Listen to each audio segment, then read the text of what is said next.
미 정치권의 현안들을 짚어보는 시간입니다. 미국 정치 브리핑 뉴저지 민주당 대의원 장성관 정치 컨설턴트와 함께합니다. 어서 오세요. 안녕하세요. 반갑습니다. 장성관입니다. 네, 연방 하원에서 지난 수요일에 암호화폐 규제의 내용이 담긴 21세기 금융혁신과 기술 법안이라고 명명할 수 있는 Fit21을 의결했습니다. 미국에서 가상화폐 관련 법안이 의회를 통과한 첫 사례였는데요. 오늘은 이 법안이 어떤 의미가 있는지 또 앞으로 법제화가 가능할지 등에 대해서 짚어보겠습니다. 먼저 Fit21 법안이 생기게 된 배경부터 이해하는 것이 좀 좋을 것 같아요. 예, 청취자 여러분 중에서도 암호화폐, 크립토커런시 아니면 비트코인 같은 단어를 많이 들어보신 분들도 계실 텐데요. 여러 조사에 따르면 미국인 5명 중 1명은 암호화폐를 구매한 경험이 있다고 합니다. 네. 그러니까 암호화폐라 하면 비트코인, 이더리움 등등의 코인이라고 생각하시면 될 것 같고요. 또한 세계적인 암호화폐 개발 업체와 거래소가 다수 미국에 기반을 두고 있기도 합니다. 현재 암호화폐를 소유하고 있는 미국인은 5,200여만 명으로 추산되고 있는데요. 네. 이는 전체 미국 인구의 약 17%를 차지합니다. 또한 골드만삭스 등 굴지의 월스트리트 기관에서도 관련 주식 투자 상품을 운용하는 만큼 암호화폐를 직접 거래하는 투자자 말고도 간접 투자자들까지 집계하면 금융시장에서 무시할 수 없는 규모로 입지가 빠르게 커지고 있는 시장입니다. 네. 하지만 의회 내에서 디지털 화폐 또는 블록체인 그리고 암호화폐 사이의 구분이 아직 명확하지 않은 데다가 연방 의원들 사이에서도 암호화폐를 증권으로 볼 것인지 네네. 또는 상품으로 볼 것인지 의견이 분분하고요.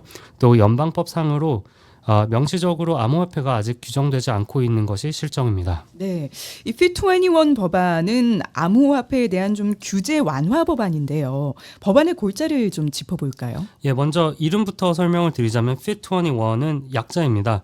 Financial Innovation and Technology for the 21st Century Act 해서 아까 말씀해 주신 대로 21세기 금융혁신 및 기술 법안이라고 번역할 수 있겠는데요. 네. 지난 22일 수요일 연방 하원 본회의를 통과했습니다. 찬성은 279표, 반대는 136표를 받아서 초당적 지지 또 초당적 협치를 통한 발의된 법안이라고 설명드릴 수 있겠습니다. 네. 법안의 목적은 이 암호화폐 규제에 대해서 연방 정부의 관할 권한을 상품선물거래위원회 즉 CFTC에 부여하고 또 연방증권거래위원회인 SEC에는 디지털 자산에 대한 규제를 투자 계약과 같은 방식으로 처리할 것으로 규정하는 법안입니다. 네. 이 두 정부기관의 관할에 있어서 그 차이를 현재보다 명확히 하고자 하는 것이 이 법안의 취지라고 말씀드릴 수 있겠는데요. 물론 이 법안을 반대하는 의원들도 또 정부기관 또 투자자들도 분명히 있습니다. 이들의 입장은 한마디로 요약해서 말씀드리자면 CFTC는 SEC 증권거래위원회에 비해 수사권과 수사 능력이 현저히 떨어지기 때문에 투자자들의 안전과 시장의 안정성을 해친다는 것이 그들의 주장입니다. 네. 앞서 말씀해 주신 것처럼 이 Fit21은 암호화폐 같은 디지털 자산이 증권인지 상품인지 또 어떤 정부 기관이 규제할지 이걸 분류하는 내용을 골자로 하는 것인데 Fit21이 발의된 이유는 무엇일까요? 예, 어떤 정부 기관이 규제할지가 아직까지는 모호한 것이 사실인데요. 네. 조금 전에 말씀드린 대로 연방선물거래위원회 CFTC 그리고 연방증권거래위원회 SEC에서 공동으로 소관을 맡고 있습니다. 네. 하지만 아직 그 사이에서 어떤 것을 또 어디까지가 어떤 기관에서 규제, 감독, 감시를 할지는 아직 불분명한 것이 실정이고요. 또 의회에서도 마찬가지로 암호화폐와 디지털 자산에 대한 관할은 상원, 하원, 양원에서 각 2개의 상임위가 맡고 있는 상황입니다. 네. 상원에서는 은행주택도시위원회와 농업영양임업위원회가 관할을 맡고 있고요. 네. 하원에서는 금융서비스위원회와 농업위원회 이 두 곳에서 그 소관을 맡고 있습니다. 네. 이 이유는 선물 상품은 특히 농업과 농산업 관련해서 농업위원회의 소관이기 때문입니다.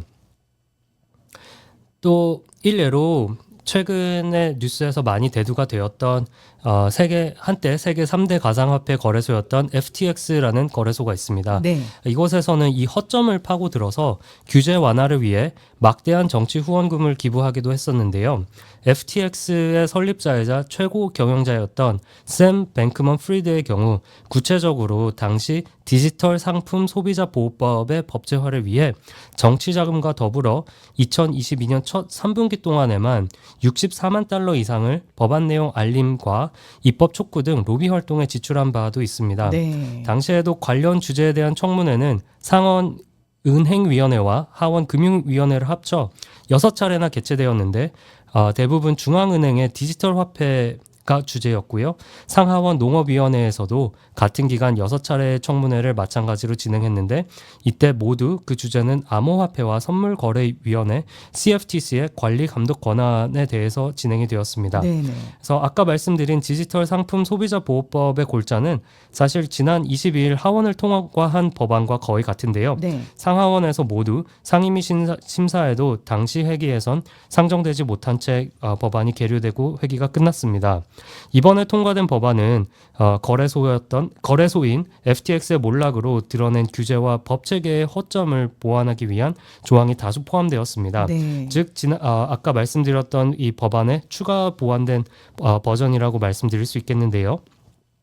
즉 디지털 자산 개발자들과 관련 기업으로 하여금 소유주, 관리 체계 등에 대한 관련 정보를 정확하고 구체적으로 연방 정부에 제출할 것을 의무화하고요. 또 거래소, 브로커, 중개인 등 이러한 정보를 고객에게 공개하며 고객의 투자금을 본인의 투자금과 분리하는 등 다양한 이해 충돌 방지 조치를 의무화하는 법안입니다. 뱅크먼 프리드의 같은 경우 고객들의 투자금을 유용한 혐의 등으로 사규죄를 선고받아 2022년 12월에 체포되고 24년 3월에 25년 징역형을 선고받아 현재 형을 살고 있습니다. 네. 자, 그렇다면 실제로 법제화될 가능성은 얼마나 될까요? 길게 말씀드린 만큼 구체적이고 포괄적인 법안임에도 불구하고 사실 법제화될 가능성은 0에 수렴합니다. 네. 이는 여러 가지 이유가 있는데요. 첫 번째로 본회의 투표 이전에 백악관에서도 성명을 통해 반대 입장을 밝혔고 네네. 또 미 연방 증권거래위원회 SEC 게리 겐슬러 위원장도 법안 표결이 있던 당일에 반대 입장의 성명서를 발표했습니다. 네. 뿐만 아니라 대다수의 민주당 의원들은 반대 입장을 취하고 있고요. 이 때문에 상원 내 지지 확보 가능성도 미지수입니다.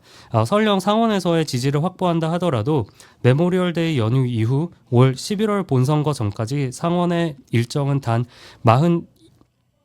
42일밖에 남지 않았습니다.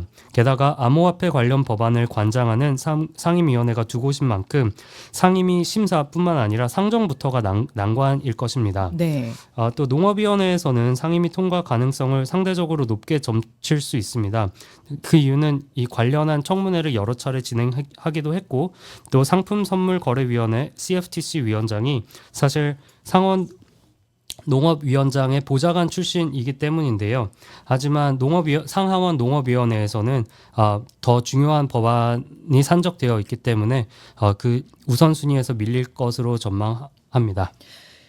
법제화될 가능성이 0%인데 그럼에도 불구하고 하원에서 이를 표결에 붙인 이유는 무엇일까요? 사실 이 법안뿐만 아니라 연방 선거가 있는 해에 5월부터 11월까지는 실질적인 입안 활동이 적은 것이 사실입니다. 네. 대신 이때 상정되거나 본회의에 표결이 되는 대부분의 법안은 소위 메시징 법안이라고 해서 그 실효나 또 실질적인 법제화보다는 선거를 앞두고 양당에서 선거운동에 도움이 되는 정치적 입장을 드러내기 위한 목적이 더 크다고 말씀드릴 수 있겠습니다. 네. 특히 이때에는 회기가 끝나기 전 몇 개월 동안은 정계 은퇴를 하는 중진 의원들의 오랜 수건 법안을 예우 차원에서 우대 처리하는 경향이 있는 것도 사실인데요. 네. Fit21 법안의 경우 하원 금융위원장인 패트릭 맥켄리 의원이 수년간 다듬어온 법안이기 때문에 이 맥켄리 의원의 은퇴 직전